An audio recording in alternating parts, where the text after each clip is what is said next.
terlalu, maksud saya begini ya, tidak terlalu apa ya sebetulnya, menekan terhadap Danu ini kok harus Danu ditetapkan pasal 221, padahal Danu tidak ada maksud untuk memasuki TKP. Begitu Pak Roman. Menurut Pak Roman gimana tanggapannya? Jadi begini, penekanan saya kan tadi ada dua hal. Kalau memang Danu disuruh, yang menyuruhnya ditetapkan tersangka. Ya kan, itu satu dulu. Kalau memang benar ada yang menyuruh, si oknum Banpol itu siapapun itu. Keduanya, karena di tindak pidana ada yang namanya turut serta, bagaimanapun juga masuknya Danu itu adalah bagian dari pelanggaran hukum. Ya kan? Iya, bisa. Bolehlah ditetapkan dengan pasal 55-nya turut serta memasuki TKP. Itu menurut hemat saya. Kenapa Pak Indra? Kita sudah berjalan hampir 80 hari ini. Berbagai polemik, berbagai tuduhan, tendensi-tendensi, kesimpulan-kesimpulan prematur itu muncul di perkara ini. Bukan tidak mungkin kesulitan penyidik hari ini mungkin karena pada saat itu di TKP sudah terlalu banyak tangan, ya kan? Bukan hanya tim Inapi saja yang masuk ke sana, sidik jari, DNA dan lain-lain. Karena ada pihak lain, harusnya itu tetap tempat steril. Jadi Ya. status quo. Ya jelas. Jadi begini, yang saya tahu, karena kan saya di lapangan Ya. Pak Herman, pada tanggal 18 itu semuanya sudah beres diidentifikasi. Kemudian yang mobil Alphard pun itu sudah beres diidentifikasi, makanya bisa dipindah ke Polsek. Betul. Nah, pada waktu perpindahan ke Polsek itu, Danu pun berbicara bahwa dia diajak untuk masuk ke sana karena untuk menemani.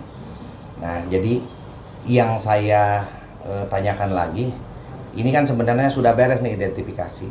Apakah memang perlu harus ketika seorang Danu dengan oknum ini masuk ke sana, dalam hal mungkin ini untuk membantu sisa yang kemarinnya belum beres dibersihkan, gitu, kemudian dibersihkan, apakah ini mungkin harus tetap dimasukkan ke pasal 221?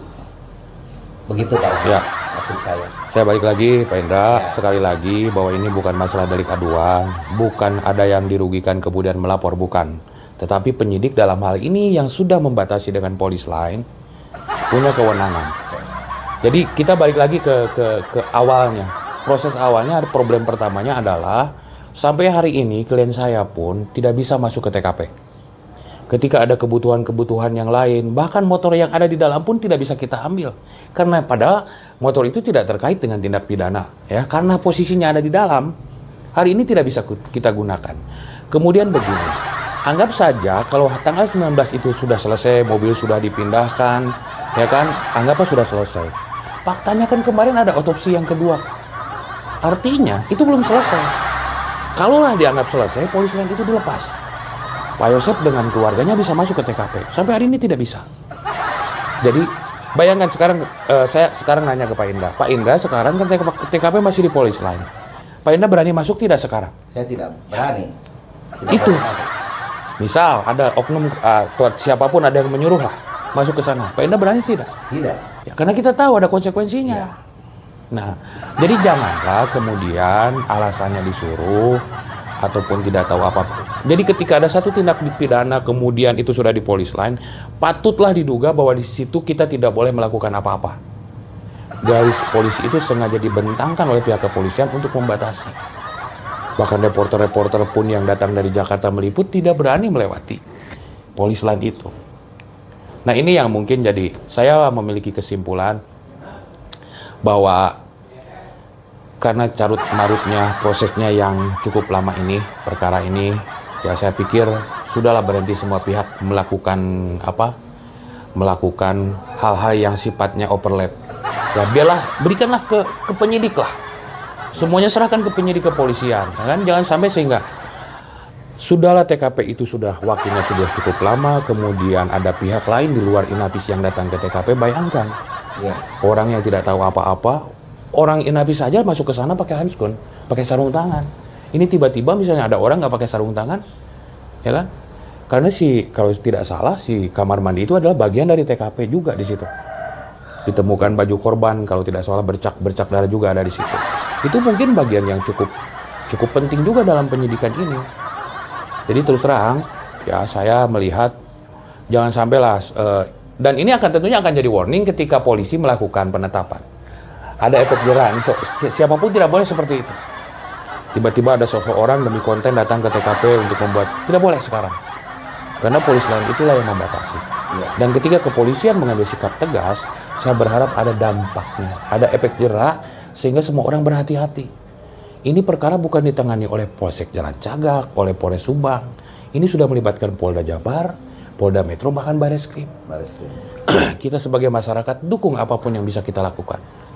Jangan sampai kemudian kita mengotak-atik TKP dengan hal yang istilahnya demi konten lah misalnya. Tidak perlu, saya pikir. Jadi lebih baik serahkan ke pihak kepolisian. Saya sebagai kuasanya Pak Yosep, saya hanya berharap, ayo dong Pak Polisi, ini jelas-jelas ada pelanggaran hukum. Masalah disuruh atau tidak disuruh itu tinggal dibuktikan nanti. Yang saya ingin tahu apa maksudnya datang ke sana. Membersihkan itu apakah memang disuruh? Ya kan? Kepentingannya untuk apa dibersihkan? Itu kan TKP tidak dihuni. Ya kan? Di polis lain biarkanlah seperti itu sampai polisi yakin menetapkan tersangka, dinyatakan sudah ada tersangka, dan TKP, ingat TKP pada akhirnya akan digunakan untuk rekonstruksi. Iya. Ya kan? Betul. Anggaplah nanti pelaku ditemukan dan sudah membuat pengakuan. TKP itu akan diperlukan untuk rekonstruksi.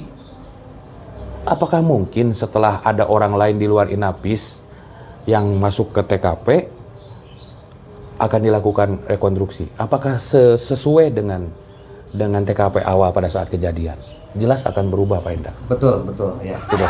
Jadi saya mengerti kalau sekarang apa yang menjadi harapan dari Kang Rohman itu ketika ada sesuatu kejadian seperti ini, artinya perlu sahabat ketahui bahwa pasal 221 ini bukan delik aduan. Yes. Artinya ini murni.